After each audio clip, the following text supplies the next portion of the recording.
Hi friends, ಎಲ್ಲರಿಗೂ ನಮಸ್ಕಾರ. ಇವತ್ತಿನ ವಿಡಿಯೋದಲ್ಲಿ ನಾವು ಕೆಲವೊಂದು ಇಂಟ್ರೆಸ್ಟಿಂಗ್ ಫ್ಯಾಕ್ಟ್ಸ್ಗಳ ಬಗ್ಗೆ ತಿಳ್ಕೊಳ್ಳೋಣ. ವಿಡಿಯೋ ತುಂಬ ಇಂಟ್ರೆಸ್ಟಿಂಗ್ ಆಗಿರುತ್ತೆ, ಎಲ್ಲೂ ಸ್ಕಿಪ್ ಮಾಡದೆ ಕೊನೆವರೆಗೂ ನೋಡಿ. ವಿಡಿಯೋ ಇಷ್ಟ ಆಗಿದ್ರೆ ದಯವಿಟ್ಟು ಒಂದು ಲೈಕ್ ಕೊಡಿ. ಫ್ಯಾಕ್ಟ್ ನಂಬರ್ 1, ನಮ್ಮ ದೇಶದ ಮೊಬೈಲ್ ನಂಬರ್ಗಳಿಗೆ ಕೇವಲ 10 ಸಂಖ್ಯೆ ಮಾತ್ರ ಇರುತ್ತೆ. ಅದಕ್ಕಿಂತ ಜಾಸ್ತಿ ಆಗಲಿ ಅಥವಾ ಅದಕ್ಕಿಂತ ಕಡಿಮೆ ಆಗಲಿ ಯಾಕಿರಲ್ಲ ಅಂತ ಗೊತ್ತಾ? ಇದಕ್ಕೆ ಮುಖ್ಯವಾದ ಕಾರಣ ನಮ್ಮ ದೇಶದ ಪಾಪ್ಯುಲೇಷನ್. ಮೊಬೈಲ್ ನಂಬರ್ಗಳಿಗೆ 10 ನಂಬರ್ ಇಡೋದ್ರಿಂದ ಸಾವಿರಾರು ಕೋಟಿ ಮೊಬೈಲ್ ನಂಬರ್ಗಳನ್ನ ಜನರಿಗೆ ನೀಡಬಹುದು. ಹಾಗಾಗಿ ಇನ್ನೂ ಕೆಲವು ವರ್ಷಗಳವರೆಗೆ ಮೊಬೈಲ್ ನಂಬರ್ಗಳಿಗೆ ಕೊರತೆ ಉಂಟಾಗೋದಿಲ್ಲ. ಮೊದಲು 9 ಸೀರೀಸ್ ಇಂದ ಸ್ಟಾರ್ಟ್ ಆಗೋ ಮೊಬೈಲ್ ನಂಬರ್ಸ್ಗಳು ಇದ್ವು. ಆದ್ರೆ ಅವು ಕಂಪ್ಲೀಟ್ ಆಗಿರೋದ್ರಿಂದ 8 ಸೀರೀಸ್, 7 ಸೀರೀಸ್ ಹಾಗೂ 6 ಸೀರೀಸ್ ಇಂದ ಸ್ಟಾರ್ಟ್ ಆಗೋ ಮೊಬೈಲ್ ನಂಬರ್ ಕೂಡ ಬಂದಿದ್ದಾವೆ. ಇನ್ನ ಮುಂದಿನ ದಿನಗಳಲ್ಲಿ 5, 4, 3 ಈ ರೀತಿ ಎಲ್ಲಾ ಸೀರೀಸ್ನ ಮೊಬೈಲ್ ನಂಬರ್ಗಳು ಬರ್ತವೆ. ಈ ಎಲ್ಲಾ ಸೀರೀಸ್ ಮುಗಿದ ಮೇಲೆ 11 ನಂಬರ್ಗಳಿರುವ ಮೊಬೈಲ್ ನಂಬರ್ಗಳನ್ನ ಬಿಡ್ತಾರೆ. ಫ್ಯಾಕ್ಟ್ ನಂಬರ್ 2, ಪ್ರಪಂಚದ ಅತಿ ದೊಡ್ಡ ಹಣ್ಣು ಯಾವುದು ಅಂತ ಗೊತ್ತಾ? ಅದೇ ಹಲಸಿನ ಹಣ್ಣು. ಫ್ಯಾಕ್ಟ್ ನಂಬರ್ 3, ಕೆಲವು ಅಧ್ಯಯನಗಳ ಪ್ರಕಾರ ಸೊಳ್ಳೆಗಳು ಅತಿ ಹೆಚ್ಚಾಗಿ ಆಕರ್ಷಿತಗೊಳ್ಳೋದು ಓ ಪಾಸಿಟಿವ್ ಬ್ಲಡ್ ಗ್ರೂಪ್ ಇರುವಂತಹ ವ್ಯಕ್ತಿಗಳಿಗೆ. ಫ್ಯಾಕ್ಟ್ ನಂಬರ್ 4, ಸಾಮಾನ್ಯವಾಗಿ ನಾರ್ಮಲ್ ಕ್ಯಾಲ್ಕುಲೇಟರ್ಗಳನ್ನು ಎಲ್ಲರೂ ನೋಡೇ ಇರ್ತೀರಾ. ಅದರಲ್ಲಿ ಮೇಲ್ಗಡೆ ಒಂದು ಚಿಕ್ಕ ಡಿಸ್ಪ್ಲೇಯನ್ನ ಕೊಟ್ಟಿರ್ತಾರೆ. ಅದರ ಉಪಯೋಗ ಏನು ಅಂತ ಗೊತ್ತಾ? ಆಕ್ಚುಲಿ ಅದು ನೋಡೋದಕ್ಕೆ ಡಿಸ್ಪ್ಲೇ ತರ ಕಂಡ್ರು ಅದು ಡಿಸ್ಪ್ಲೇ ಅಲ್ಲ, ಅದೊಂದು ಸೋಲಾರ್ ಪ್ಯಾನಲ್. ಸಾಮಾನ್ಯವಾಗಿ ಕ್ಯಾಲ್ಕುಲೇಟರ್ಗಳಲ್ಲಿ ಸೆಲ್ಗಳನ್ನ ಯೂಸ್ ಮಾಡ್ತಾರೆ. ಈ ಸೆಲ್ ಅಥವಾ ಬ್ಯಾಟ್ರಿ ಡೌನ್ ಆದಾಗ ಕ್ಯಾಲ್ಕುಲೇಟರ್ ಕೆಲಸ ಮಾಡೋದನ್ನ ನಿಲ್ಲಿಸ್ಬಿಡುತ್ತೆ. ಆ ಸಮಯದಲ್ಲಿ ಈ ಕ್ಯಾಲ್ಕುಲೇಟರ್ ಅನ್ನ ಕೆಲ ಸಮಯ ಬಿಸಿಲಿನಲ್ಲಿಟ್ರೆ ಅದು ಮತ್ತೆ ಕೆಲಸ ಮಾಡೋದಕ್ಕೆ ಶುರು ಮಾಡಿಬಿಡುತ್ತೆ. ಆದರೆ ಕೆಲವೊಂದು ಒಳ್ಳೆ ಕಂಪನಿಯ ಕ್ಯಾಲ್ಕುಲೇಟರ್ಸ್ಗಳಲ್ಲಿ ಇದನ್ನ ಕೊಟ್ಟಿರ್ತಾರೆ. ಇನ್ನ ಕೆಲ ಕಂಪನಿಯ ಕ್ಯಾಲ್ಕುಲೇಟರ್ಗಳಲ್ಲಿ ಇದನ್ನ ಶೋಗಾಗಿ ಮಾತ್ರ ಹಾಕಿರ್ತಾರೆ. ಫ್ಯಾಕ್ಟ್ ನಂಬರ್ 5, ಆಪಲ್ನ ಬೀಜಗಳನ್ನ ತಿನ್ನೋದ್ರಿಂದ ಮನುಷ್ಯ ಸಾಯ್ತಾನೆ ಅನ್ನೋದು ಗೊತ್ತಾ? ಹೌದು, ಆಪಲ್ನ ಬೀಜಗಳಲ್ಲಿ ಅಮಿಗ್ಡಲಿನ್ ಎಂಬ ಕೆಮಿಕಲ್ ಪದಾರ್ಥ ಹೊಂದಿರುತ್ತೆ. ಇದು ನಮ್ಮ ಡೈಜೆಸ್ಟಿವ್ ಸಿಸ್ಟಮ್ಗೆ ಎಂಟರ್ ಆಗ್ತಿದ್ದಂಗೆನೆ ಅತಿ ಹೆಚ್ಚು ವಿಷಕಾರಿಯಾದ ಹೈಡ್ರೋಜನ್ ಸೈನೈಡ್ ಆಗಿ ಬದಲಾಗುತ್ತೆ.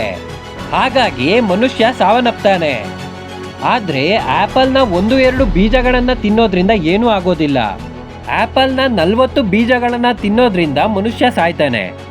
ಫ್ಯಾಕ್ಟ್ ನಂಬರ್ 6, ಜಪಾನ್ ದೇಶದಲ್ಲಿ ಸಮಾಧಿಗಳ ಮೇಲೆ QR ಕೋಡ್ಗಳನ್ನು ಹಾಕಲಾಗಿರುತ್ತೆ.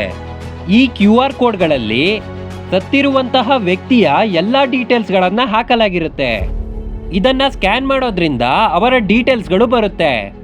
ಫ್ಯಾಕ್ಟ್ ನಂಬರ್ 7, ನೀವೆಲ್ಲ ಗಮನಿಸಿದ್ರೆ ನ್ಯೂಸ್ ಪೇಪರ್ನ ಕೆಳಭಾಗದಲ್ಲಿ 4 ಬಣ್ಣದ ಚುಕ್ಕೆಗಳು ಇರುತ್ತೆ.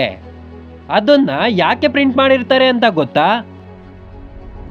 ನ್ಯೂಸ್ ಪೇಪರ್ಗಳನ್ನು ಪ್ರಿಂಟ್ ಮಾಡುವಂತಹ ಪ್ರಿಂಟಿಂಗ್ ಮಷೀನ್ನಲ್ಲಿ 4 ಡಿಫ್ರೆಂಟ್ ಕಲರ್ಗಳು ಇರುತ್ತೆ.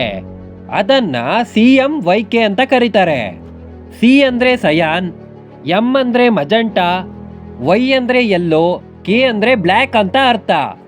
ಅತ್ಯಂತ ಹೆಚ್ಚು ಜನಸಂಖ್ಯೆ ಇರುವ ನಮ್ಮ ದೇಶದಲ್ಲಿ ನ್ಯೂಸ್ ಪೇಪರ್ನ ಪ್ರಿಂಟಿಂಗ್ ಅತಿ ವೇಗವಾಗಿ ನಡೆಯುತ್ತೆ. ಒಂದು ಪ್ರಿಂಟಿಂಗ್ ಮಷೀನ್ ಗಂಟೆಗೆ ಸುಮಾರು 90,000 ನ್ಯೂಸ್ ಪೇಪರ್ಗಳನ್ನು ಪ್ರಿಂಟ್ ಮಾಡುತ್ತೆ. ಹಾಗಾಗಿ ಪ್ರಿಂಟಿಂಗ್ನಲ್ಲಿ ಮಿಸ್ಟೇಕ್ಸ್ ಬರುವ ಚಾನ್ಸಸ್ ಹೆಚ್ಚಾಗಿರುತ್ತೆ. ಸರಿಯಾಗಿ ಪ್ರಿಂಟ್ ಆಗದೆ ಇದ್ರೆ ಪ್ರಿಂಟ್ ಮಾಡಿರೋ ಅಷ್ಟು ನ್ಯೂಸ್ ಪೇಪರ್ಗಳು ವೇಸ್ಟ್ ಆಗಿ ಬಿಡ್ತವೆ. ಪ್ರತಿಯೊಂದು ಪೇಪರ್ಗಳನ್ನು ಚೆಕ್ ಮಾಡೋದು ಇಂಪಾಸಿಬಲ್ ಅಂತಾನೆ ಹೇಳ್ಬೋದು. ಅದಕ್ಕೋಸ್ಕರ ಈ 4 ಡಾಟ್ಸ್ನ ಪೇಪರ್ನಲ್ಲಿ ಮೊದಲು ಪ್ರಿಂಟ್ ಮಾಡಲಾಗುತ್ತೆ. ಆ 4 ಡಾಟ್ಗಳು ಸರಿಯಾಗಿ ಪ್ರಿಂಟ್ ಆದರೆ ಪ್ರಿಂಟಿಂಗ್ನ ಕಂಟಿನ್ಯೂ ಮಾಡ್ತಾರೆ ಅಥವಾ ಪ್ರಿಂಟಿಂಗ್ನ ಅಲ್ಲೇ ನಿಲ್ಲಿಸ್ತಾರೆ. ಫ್ಯಾಕ್ಟ್ ನಂಬರ್ 8, ಭೂತಾನ್ ದೇಶದಲ್ಲಿ ಟ್ರಾಫಿಕ್ ಸಿಗ್ನಲ್ಸ್ಗಳೇ ಇಲ್ಲ. ಫ್ಯಾಕ್ಟ್ ನಂಬರ್ 9, ಶನಿ ಗ್ರಹದ ಮೇಲೆ ವಜ್ರಗಳ ಮಳೆ ಬೀಳುತ್ತಂತೆ. ಫ್ಯಾಕ್ಟ್ ನಂಬರ್ 10, ನೀವೆಲ್ಲ ದೇವಸ್ಥಾನಗಳಲ್ಲಿ ಗಂಟೆಗಳನ್ನು ನೋಡೇ ಇರ್ತೀರಾ. ಈ ಗಂಟೆಗಳನ್ನು ದೇವಸ್ಥಾನಗಳಲ್ಲಿ ಯಾಕೆ ಹಾಕಿರ್ತಾರೆ ಅಂತ ಗೊತ್ತಾ? ಇದಕ್ಕೊಂದು ಸೈಂಟಿಫಿಕ್ ರೀಸನ್ ಕೂಡ ಇದೆ. ಗಂಟೆಯನ್ನ 8 ಲೋಹಗಳಿಂದ ಮಾಡಲಾಗಿರುತ್ತೆ. ಅವು ಯಾವುವು ಅಂದ್ರೆ ಚಿನ್ನ, ಬೆಳ್ಳಿ, ತಾಮ್ರ, ಸತು, ಸೀಸ, ತಬರ, ಕಬ್ಬಿಣ ಹಾಗೂ ಪಾದರಸ. ಗಂಟೆಯನ್ನು ಹೊಡೆದಾಗ ಅದರಿಂದ ಬರೋ ಸೌಂಡ್ನಿಂದ ಗಾಳಿಯಲ್ಲಿರೋ ಬ್ಯಾಕ್ಟೀರಿಯಾಗಳು ನಾಶವಾಗುತ್ತೆ. ಹಾಗೂ ಗಾಳಿ ಶುದ್ಧಿ ಆಗುತ್ತೆ. ಗಂಟೆಯ ಸದ್ದಿನಿಂದ ನಮ್ಮ ಮೆದುಳಿಗೆ ಪ್ರಶಾಂತತೆ ಉಂಟಾಗುತ್ತೆ. ಈ 8 ಲೋಹಗಳಿಂದ ಮಾಡಿರುವ ಗಂಟೆಯ ಸದ್ದು 7 ಸೆಕೆಂಡ್ನವರೆಗೂ ಕೇಳಿಸುತ್ತೆ. ಸೊ ಇದಾಗಿತ್ತು ಇವತ್ತಿನ ವಿಡಿಯೋ. ಇದೇ ರೀತಿ ಮತ್ತೊಂದು ಇಂಟ್ರೆಸ್ಟಿಂಗ್ ವಿಡಿಯೋದೊಂದಿಗೆ ಮತ್ತೊಂದು ಹೊಸ ವಿಡಿಯೋದಲ್ಲಿ ಸಿಗ್ತೀವಿ. ನಮಸ್ಕಾರ.